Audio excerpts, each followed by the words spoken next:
Mark Rogers TV talking ACC football. We bring in Mike McDaniel from inside the ACC. You can also join him on Fighting Gobbler, covering some Virginia Tech football. Mike, how you doing tonight?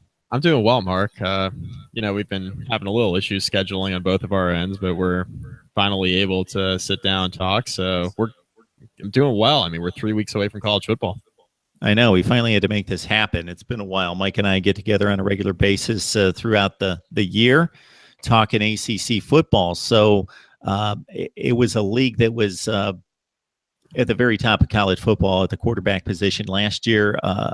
Most of that talent's been lost. A number of stars coming back, but not necessarily enough to fill out a top five. But we're going to bring you the top five here. So, Mike, who do you think are the five best going into 2017?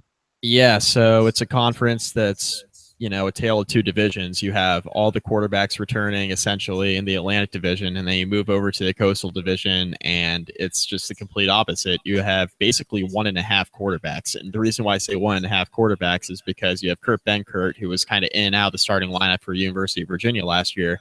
And then you have Daniel Jones, who is really strong for Duke. And then the Atlantic division, it's a lot of the same characters. You got Lamar Jackson at Louisville, Deondre Francois at Florida State. Obviously, losing Deshaun Watson takes a lot away from Clemson, we think, but they got a lot of talent there at the quarterback position, from Kelly Bryant to the freshman Hunter Johnson. So, it's going to be a very talented quarterback-laden conference. It's just going to be a lot of players that are kind of unknown at this point. So for the top five for me, it has to consist of the guys that you know about versus the guys you don't know about that could end up emerging here with their respective programs. So number 5 for me is NC State quarterback Ryan Finley. And Ryan Finley transferred in from Boise State last year and was really good for the Wolfpack. And NC State really had an up and down year, obviously a really strong first month and a half, and then they kind of dropped off towards the end of the year before upsetting North Carolina in the season finale. But Ryan Finley had a really strong year for NC State. A lot of people thought that it would be Jalen McClendon's job once Jacoby Brissett left a few years back and moved on to the NFL. But Ryan Finley came in as a transfer, completed 60% of his passes last year, 18 touchdowns, 8 interceptions, threw for 3,700 yards. And he's my number 5 rated quarterback in the conference heading into 2017 season because he does have the experience. I think the NC State offense is returning nearly everybody except for Matt Days at running back, and I think that NC State's going to be very explosive on that side of the football. I think Finley's going to be primed for another strong year. Number 4 for me, and this is a testament to another guy who just kind of came out of nowhere. It's Eric Dungey, the junior at Syracuse. Last year, in 2016, he looked like a completely different player, and it was really a testament to how well Dino Babers came in and ran, coached the team up on the offense in his first year with the Orange.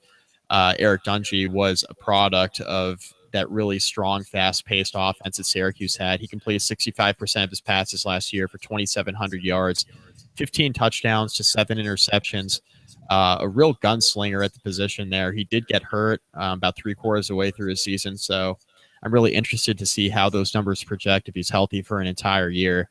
But Eric Dungey, definitely a product of the system he's in, but he's a big-time quarterback, has a huge arm, very athletic as well. He can do a little bit of running as well, running and throwing the football. Had 6 touchdowns on the ground last year for Syracuse, and that offense should be really, really good once again. Number 3 for me, and I'm really high on this player. He was a true freshman last year for Duke. It's Daniel Jones. You'll remember last year Duke had Thomas Sirk at the quarterback position, and then he blew out his Achilles for, I believe, the second or third time that happened, and Daniel Jones came in as a true freshman. They had a revolving door at running back because everybody was hurt. Offensive line was hurt.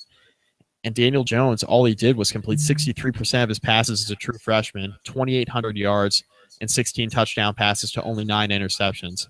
Imagine if Daniel Jones had a full supporting cast around him, how good he can be. And Duke's hoping that they do have a better supporting cast around him this year, a better offensive line, and hopefully a more healthy running game as well. And if Daniel Jones and that offense get those things going for them this season, I think Duke's going to be in really good shape. And I'm really high on Daniel Jones, not only for the quarterback that I saw last year when the going got tough, but because of what I think he can be moving forward there for Duke. Duke's a program that's had pretty strong quarterback play over the last few years, at least relative to the Duke of old. And I think Daniel Jones is the best quarterback that David Cutcliffe's had since he's been there for the Blue Devils.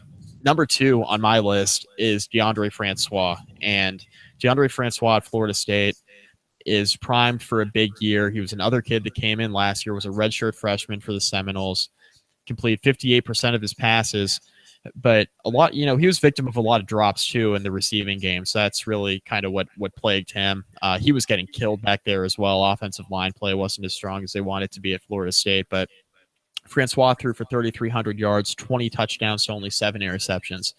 Francois took care of the football last year, and that's the biggest thing to watch out of a freshman. He was poised in the pocket. He was getting killed, kept getting back up.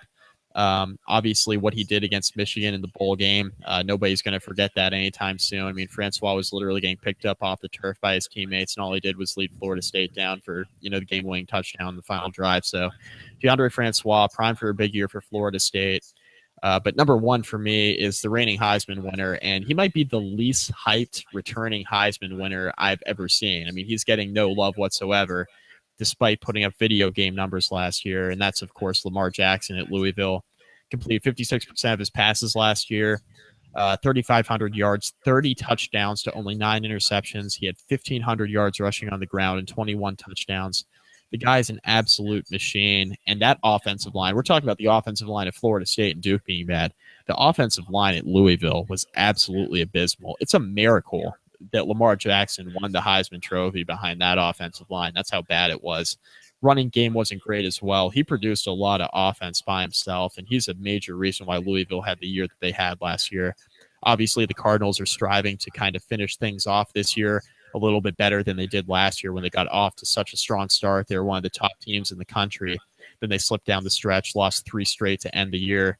And when you lose an out-of-conference game to Houston, and that was supposed to be a big game at the beginning of the year, and then Houston was kind of up and down in Tom Herman's final year there with the Cougars. You lose that game. You lose the game the following week in a rivalry game against Kentucky, and then you get completely housed by LSU in the bowl game.